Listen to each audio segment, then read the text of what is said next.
Halo sahabat Mister, berikut Top 5 dengan sejumlah informasi yang akan kami hadirkan ke depan Anda, baik dari daerah hingga mancanegara. Pemerintah Kota Pematang Siantar kembali menjadi sorotan. Rencana pembangunan gedung 4 pasar Horas semi modern menjadi miris karena teriakan para pegawai pengelola pasar yang tak dibayar selama 8 bulan. Pemerintah Kota Pematang Siantar kembali menjadi sorotan di tengah rencananya membangun gedung 4 pasar Horas semi modern. Menjadi miris ketika teriakan para pegawai pengelola pasar yang tidak dibayar gajinya selama 8 bulan. Terkait dengan pembangunan gedung 4 pasar Horas Kota Pematang Siantar menjadi pasar semi modern, direncanakan pembangunannya bernilai sekitar 62 miliar rupiah dan saat ini pelaksanaan pembangunan segera disiapkan. Pemerintah saat ini akan menyiapkan anggaran untuk relokasi pedagang. Kondisi ini menjadi miris tentunya di tengah rencana pembangunan pasar Horas. Ada persoalan lain yang belum diselesaikan, yakni gaji pegawai PD Pasar yang tertunggak selama 8 bulan. Pada Senin 3 Oktober lalu, Serikat Pekerja Mandiri bersama LSM Macan Habonaran menggelar aksi unjuk rasa. Puluhan orang pegawai perusahaan daerah Pasar Horas Jaya tersebut menggelar unjuk rasa menuntut gaji 8 bulan yang tertunggak segera dibayarkan. Mereka juga meminta kejaksaan agar mengusut terkait dugaan korupsi atau pungli di Pasar Horas. Para pengunjuk rasa juga mengaku tidak percaya atas kepemimpinan dan kinerja PLT Dirut PD Pasar Horas yang saat ini. Sementara itu, Kasih Intel Kejari Pematang Siantar Rendra Yogi Pardede SH mengapresiasi dukungan karyawan PD Pasar Horas Jaya Pematang Siantar dalam upaya penegakan hukum. Rendra memastikan siap memproses secara hukum jika ada laporan pengaduan dan data. Sementara itu, pelaksana tugas Direktur Utama Perusahaan Daerah Pasar Horas Jaya atau PDPHJ Kota Pematang Siantar, Toga Sehat Sihite mengaku merasa senang didemo oleh puluhan karyawannya hingga ke kantor DPRD setempat. Dengan demikian, menurutnya, masyarakat Pematang Siantar dapat mengetahui kondisi PD Pasar Horas Jaya yang sebenarnya. Justru menurut dia, karyawan yang melaksanakan aksi unjuk rasa berpotensi mengurangi pendapatan PDPHJ. Bentrok tak hanya berlaku antar pelajar, namun juga menjalar ke kalangan intelektual muda. Setelah sebelumnya mahasiswa USU bentrok antar fakultas, kini bentrok antara mahasiswa juga menjalar ke Unimed. Gara-gara hal sepele, ketersinggungan oleh sebuah ucapan, bentrok terjadi antar mahasiswa dari Fakultas Ilmu Olahraga dan Fakultas Teknik Universitas Medan atau Unimed. Satu orang mahasiswa mengalami luka-luka akibat bentrokan tersebut. Kanit Intel Polsek Percusetuan Ibtu Dinpos Huta Barat menjelaskan penyebab bentrok tersebut karena ada omongan dari mahasiswa Fakultas Teknik yang bikin mahasiswa Fakultas Olahraga tersinggung saat mahasiswa olahraga tersebut sedang melintas, hingga akhirnya bentrokan antar fakultas di Unimed hingga kedua pihak saling lempar batu. Akibat bentrok tersebut, untuk sementara pihak kampus menghentikan perkuliahan secara offline. Dua fakultas itu sepakat seluruh perkuliahan dilakukan secara daring atau online, tidak diperkenankan tatap muka terhitung mulai 6 Oktober hingga 14 Oktober 2022. Humas Unimed M. Surip memastikan situasi sudah kondusif.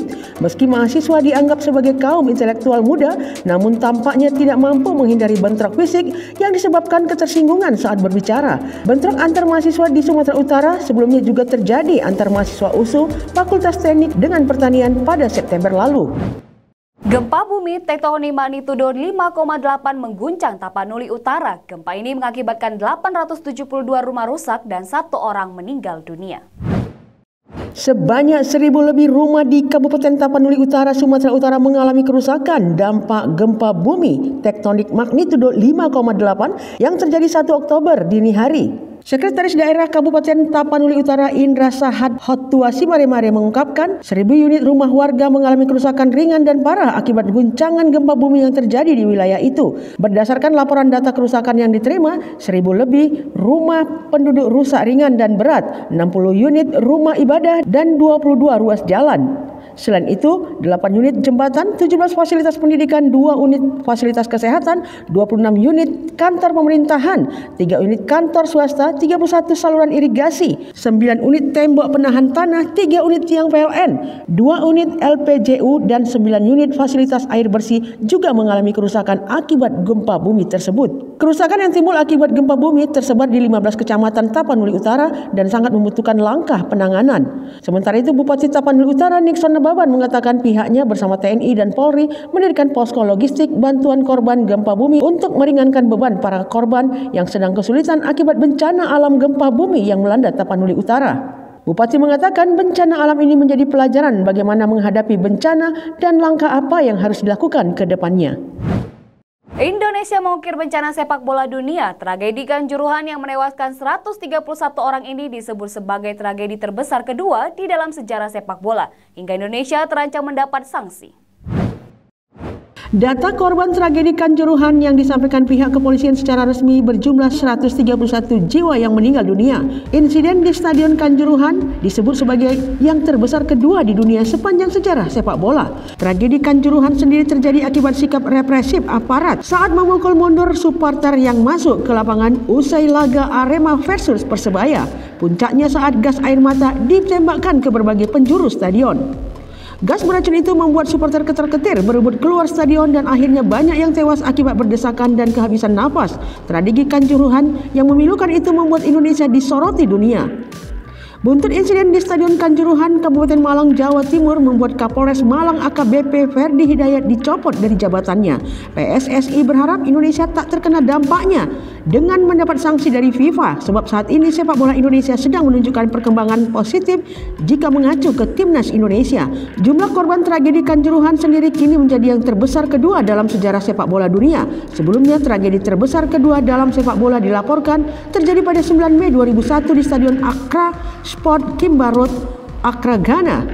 Jumlah korban tewas dalam tragedi di benua Afrika itu dilaporkan sebanyak 126 orang. Saat itu tengah berlangsung pertandingan derby antara tuan rumah Hearts of Oak dengan sesama klub di Accra.